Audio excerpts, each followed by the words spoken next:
2024 has some key events coming up that will shape years to come. With 2 wars and 2 very important elections, there's a lot on the table. Things could change for the better, or they could change for the worse. Let's talk about these flashpoints and how they can change the world, starting with the flashpoint that you're already probably very familiar with. The war in Ukraine will enter into its 3rd year on February 24th, and things have remained tense between the United States and Russia since the very beginning of the war. Heading into 2024, the lines have frozen, and neither side has really been able to gain a significant advantage over the other on the battlefield. However, despite the lines being frozen, fighting has continued all along the front line, and this has led to hundreds of thousands of casualties since the war began on both sides. In 2024, Russia will likely seek to prevent any kind of significant breakdown in their defensive line, really just kind of holding on from Ukrainian advances and also trying to achieve smaller tactical advances on their own. These areas where Russia will likely continue their attack are cities like Avdiivka and areas around Kreminna. Ukraine obviously still wants to take all of their territory. However, because of the Ukrainian counteroffensive in 2023 that did not succeed, they'll likely just continue to defend and attempt to create as many Russian casualties as they possibly can while generating combat power for the future. However, that combat power may not actually be used until 2025 even. While Russia will likely continue their strategic bombing campaign across Ukraine will likely continue their deep strike campaign on the port of Sevastopol as well as different Russian command and control nodes. Having said all of this though, Russia will likely need more personnel for 2024 and beyond, and that might require a whole new round of mobilization. They'll also need to continue to expand their defense industrial base to be able to keep pace with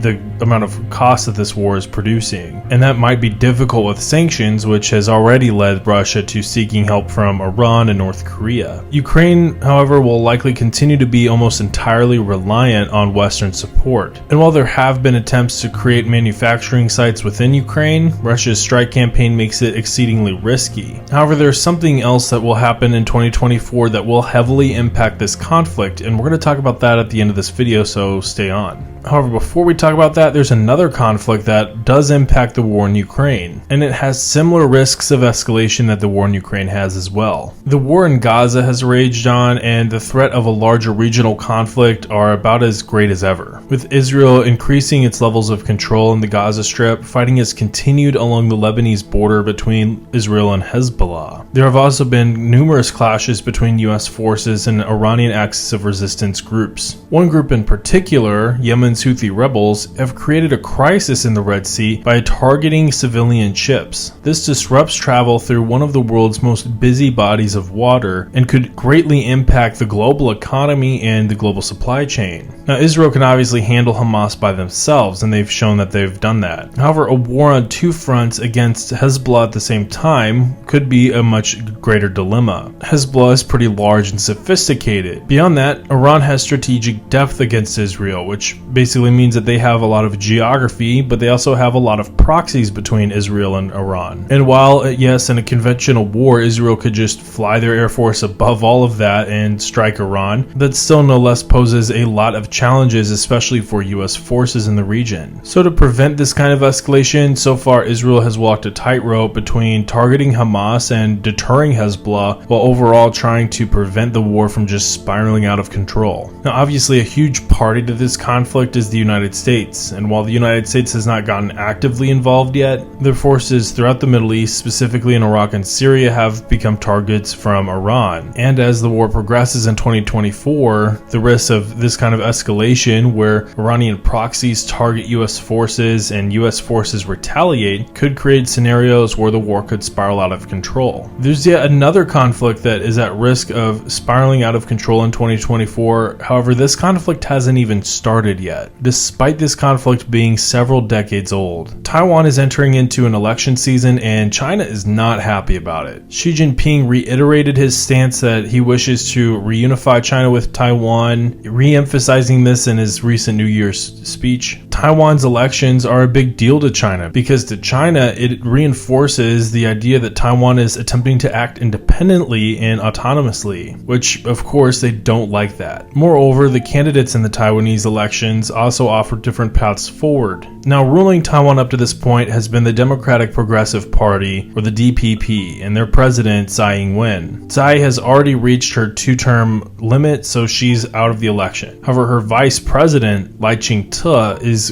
actually running, and he will probably be a continuation of the existing policies. And that is officially to seek dialogue with China, but also strengthen the relationship with the United States and build up Taiwan's defenses. Now, China sees this completely differently. They see the DPP as a flagrant exercise of Taiwanese autonomy, and they want the DPP kicked out of power. As an alternative to the DPP, you have 2 different parties that are also running in the election that have attempted to form a coalition against the DPP. However, that ended in a complete disaster, with the staffs of the 2 election committees getting into a big shouting match in this hotel lobby, all in front of journalists, and it was just weird, and then it kind of collapsed. So now those 2 candidates are running independently. One of those candidates is the Kuomintang, or the KMT's Huo Yu-yi, and the other formed their own party, or the Taiwan People's Party, or the TPP, Ko Wen-jie. Now, Ho and the Kuomintang have sought closer relations with China, with the deputy chief of the Kuomintang visiting China several times in recent years. China views the Kuomintang favorably, which is kind of ironic since during the Chinese Civil War, that's actually the party that they were fighting against. Oh, how the turns have tabled. The TPP, however, is completely brand new, and Ko has attempted to strike a balance between the DPP and the KMT, basically branding the DPP as a vote for war and the KMT as a vote for capitulation with China. Now, all of this comes to a head when voters head to the polls on January 13th, which is right around the corner. So why exactly does this all get so important? Taiwan's election cycle is similar to that in the US in that it is a 4-year term for candidates, and so every 4 years you have a general election like this. So the next cycle will be in 2028. However, Xi Jinping set the timeline that he wants reunification to have been achieved by 2027, which obviously is just before the next election. Should he hold to that timetable, then this election might be China's last attempt to try to resolve this matter peacefully through exercising control over one of the candidates. Say, for instance, one of the candidates already has a favorable view of China, or their party does, and they were to get elected. China could use that influence and control of that candidate to seek closer ties between Taiwan and kind of strike some sort of a deal, sort of like what they had with Hong Kong before reunification there, where there's a guise of autonomy and independence. However, there's no reason for China to even honor that long term. Say on the flip side, a candidate wins that is not exactly friendly to China and that China does not view favorably, they might see that as an act of aggression. This could lead China to basically viewing the situation as irrecoverable and could seek reunification before 2027 with military means. Now, that's not to say that any of this will actually happen, that's just to kind of illuminate what's at stake with this election. Now, we're going to find out which direction we're headed in soon because, like I said, the elections hit on January 13th. It also doesn't help the overall vibe that 2024 is the year of the dragon, so it certainly feels a little ominous given the circumstances. However, believe it or not, this is not the only election that will have massive geopolitical consequences. The United States is entering into its own election season, and boy are we all excited about that because it's always such a great time. The election season rings in with a sputtering economy, 2 wars that we have to pay very close attention to, growing instability domestically, making this election as important as just about any other. Now, I'll make a video closer to election season on the different candidates and their stances in foreign policy and kind of what they mean, but for right now, here's a quick primer just to kind of get an idea of what's at stake. The incumbent president, Joe Biden, is running for re-election and representing the Democratic Party, and he's basically got that party on lock. However, he commands currently a whopping 39% approval rating. Now, for context, that is the worst approval rating for any president entering into an election season. Even Donald Trump had a 45% approval rating. And while Biden is hardly popular, he was elected as an alternative to Trump.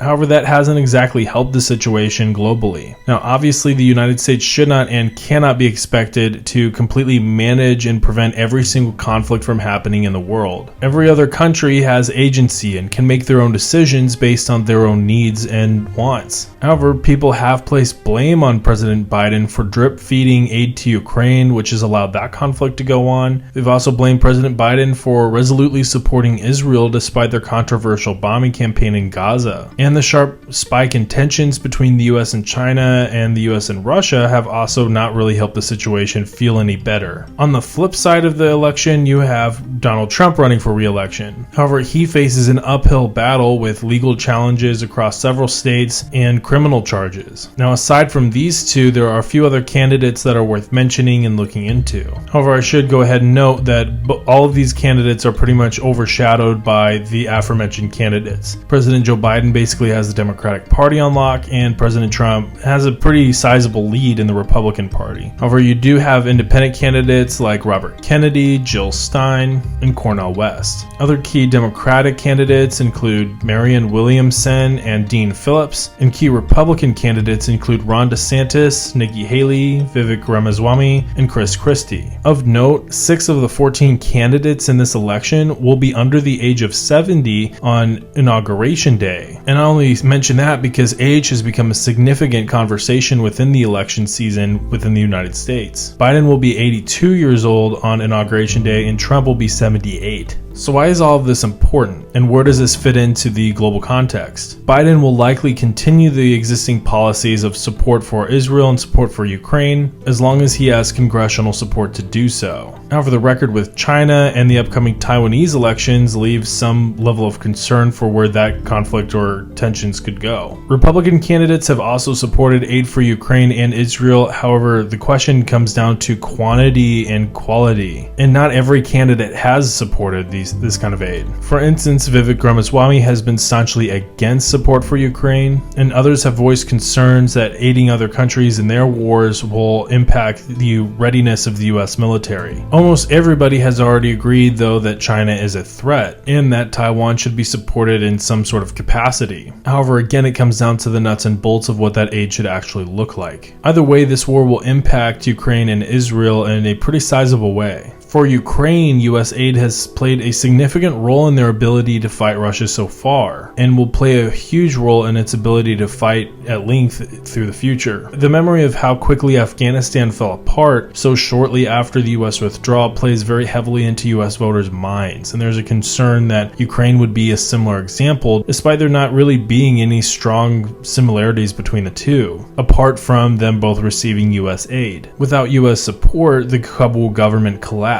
and there's a concern that without US support, the Kiev government will also collapse. Obviously, a key difference is geography and Ukraine's aid from Europe. However, Russia's thesis of victory has now changed from a quick strike on Kiev to just waiting out the West and expecting the aid to end at some point, at which point Russia expects basically a breakdown similar to Afghanistan. For Israel, US aid comes in more than just material or monetary aid. There are actual US forces in the region. The opinion of Iran amongst the US voter base is pretty against Iran. Nobody likes Iran. The key difference, however, is whether or not people like Israel, and that's where you start to see a gap amongst the different age groups, where younger people tend to be a bit more split on Israel, while older people tend to be more pro-Israel. In either case, the US position on Israel is not likely to change significantly no matter which candidate is elected into office. And more importantly, for this kind of situation, the US position on Iran is not expected to change. 2024 will be a very important year for the planet, and unfortunately it does not look like we're going to be getting any kind of reprieve from the absolute nonsense that the 2020s have brought us. I graduated in 2020, and since then we've had a worldwide pandemic, 2 wars pop off, a basically lost war, and an insurrection. But I've also seen my Chiefs win the Super Bowl, so I guess you could say it's all worth it. Now I want to hear all of your thoughts about all these stories and what you expect to see in 2024. And also just tell me, how will your 2024 be? Do you have any cool plans or any cool objectives that you've set for yourself? For me, I hope to keep this channel rolling.